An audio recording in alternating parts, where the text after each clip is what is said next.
Singapore, a small, wealthy city-state with an open and trade-driven economy. It's a leading global business hub with an ideal location for business and social economic development. The country has a stable government, strong rule of law, and effective regulatory system.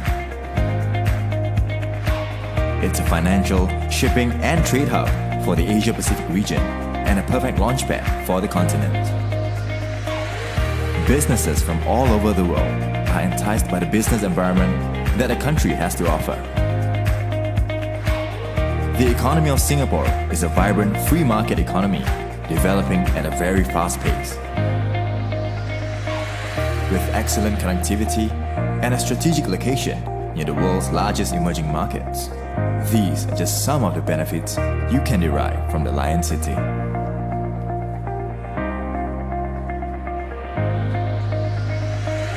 The government is also an imperative and active player in developing businesses in the region. With substantial productive assets, they are always open to investing in people and companies who have an immense potential for success. With countries such as Australia, United States, China, and Japan being the key players in the business foray of the country, the possibilities for more collaborations by other major countries in the future are endless. This is why the Singapura Initiative welcomes the new Columbo Plan Scholars to come aboard this platform of endless opportunities and to take a step forward in immersing in the culture, prospects, and networks that Singapore has to offer. It is not just about discovering the country, but it is a great way to discover yourself amidst the challenges of this concrete jungle.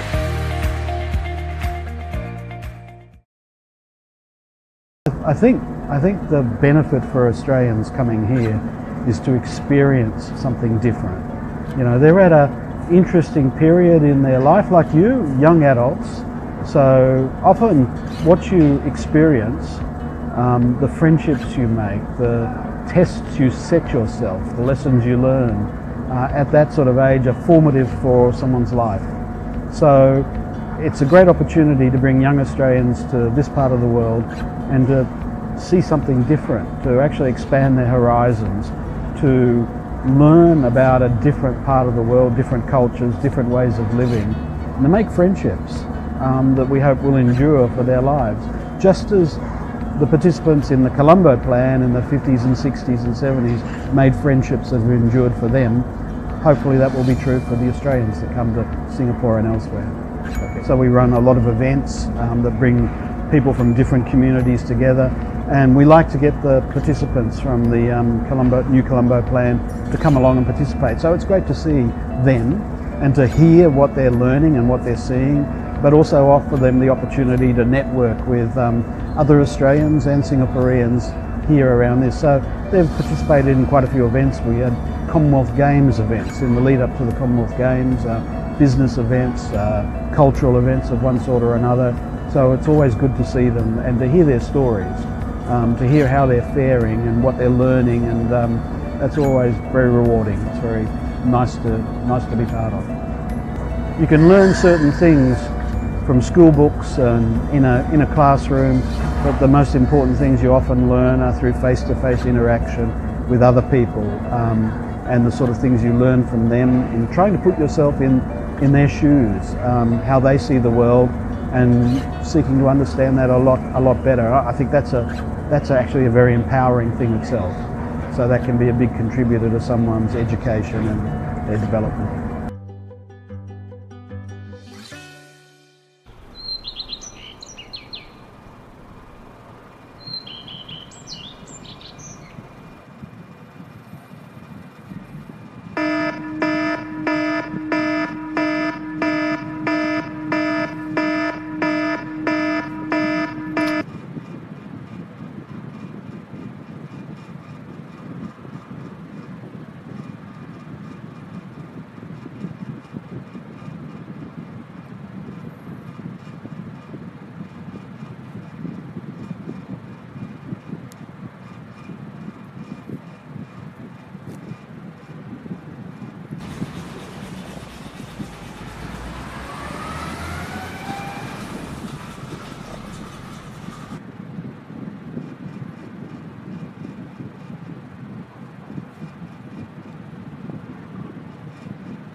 I'm Alexander Beard from Brisbane, Australia, but I studied at Edith Cowan University in Perth, Western Australia.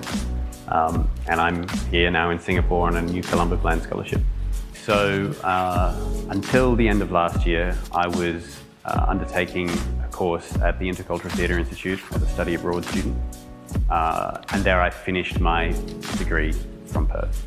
And now I'm interning with Chalk Productions. At work at the moment, I'm working towards production managing and stage managing Chalk's next show. My role sort of consists of being the in-between, like the middleman, I suppose, between the venue and the artists. And when it comes to being in the space, I'll be calling the cues and doing the reports, all the manager side, I suppose. I mean, I kind of got into dancing because of my time at ITI. We trained in traditional forms. While I was here, I did Wayang Wong, which is a Japanese form. The thing is, the sort of separation between dance and theatre has only been very recent, and it's quite a Western difference. But for longer, there's not been a separation between the forms, and so going into dance sort of was just a part of a natural progression for me, having done this experience, because it informs a theatre practice. I think the biggest learning that I've taken away so far is actually learning about my own culture. Being here and exposed to so many different people and cultures, it really starts to shine a light on who you are, and you sort of have to face things that aren't pretty and deal with them. Yeah. The advice that I'd give to NCP scholars is to move outside of the NCP circle, move outside of the expat circle, and really be around locals, be around people from Singapore and their friends. I think that's the main thing, is just let yourself be lost. There is so much on offer here if you're willing to look and find it. And if you understand what your current ambitions and what your current goals are and how Singapore can help you achieve them, then that's the main point. My name's Dana. I am 20, turning 21 in my 4th and final year of a business degree at the Queensland University of Technology. I study economics, and I'm currently 15 months into my exchange in Singapore on the new Colombo Plan program. Coming to live in a country by yourself just teaches you so much about how to deal with different problems and how to motivate yourself. And that is particularly a strong takeaway when you're an undergraduate about to enter the workforce. As Singapore Pacific, they work hard and they work long, and I think being a part of that culture, it's so awake. It's like everything is moving at 100 miles an hour, and it's addictive, and I want to embrace that, almost the motivation behind Singaporeans, and take that back to Australia to work hard, to use that kind of motivation and to keep moving at 100 miles an hour, because that's what I want to do. I think I have changed and I've learnt and I've grown so much on this journey, but mainly the main thing that I can say is just thank you. I have not been more grateful for this opportunity and everything that Singapore has given me.